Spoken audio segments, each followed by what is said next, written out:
பிரதம மந்திரி கிசான் சம்மன் நிதி திட்டத்தின் கீழ பார்த்தீங்கன்னா இன்னைக்கு ஒவ்வொரு வங்கி கணக்கிலும் 19வது தவணையாக விவசாயிகள் வங்கி கணக்கில் 2000 ரூபாய் பிரதமர் வரவு வைக்கப்பட்டிருக்கு அப்படின்னு சொல்லிட்டு குறுஞ்செய்தி அனுப்பிச்சிருக்கிறாங்க.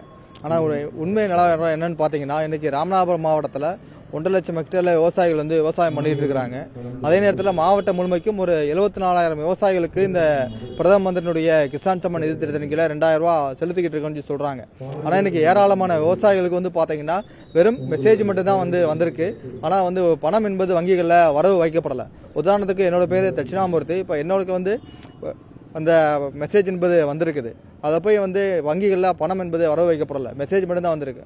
அதிகாரிகிட்ட போய்கிட்டு அவங்க கிட்ட 2-3 வங்கி கணக்கு இருக்கும், செக் பண்ணி பாருங்கன்னு சொல்றாங்க. நான் அந்த 2-3 வங்கி கணக்குலையும் போய் செக் பண்ணி பார்த்துட்டு எந்த ஒரு வங்கி கணக்குலையும் இந்த நிதி 2000 ரூபாய் என்பது வரவு வைக்கப்படலை, வெறும் மெசேஜ் மட்டும் தான் வந்திருக்கு. இப்போ என்ன கேட்டோம்னா உங்கள்கிட்ட லேண்டு கிடையாது, அப்பா பேர்ல இருக்குன்னு சொன்னாங்க. ஆனால் அதற்குண்டான ஆதாரங்கள் எல்லாமே என்னோட நேரடி பட்டா எல்லாமே கொடுத்தாச்சு. ஆனால் அவங்க என்ன சொல்றாங்கன்னா 2019க்கு பின்னாடி பட்டா மாறுறதுனால கிடையாதுங்கிறாங்க. ஆனால் எங்களுக்கு பார்த்தீங்கன்னா 2017 அந்த காலகட்டத்தில் பட்டா என்பது வாங்கியிருக்கோம், பேரில் பட்டா இருக்குது.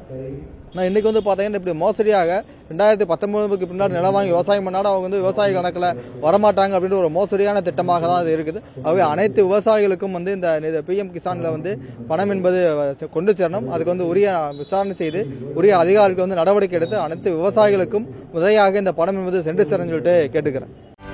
செய்திகளை உடனுக்குடனும் துல்லியமாகவும் தெரிந்து கொள்ள சப்ஸ்கிரைப் பண்ணுங்க.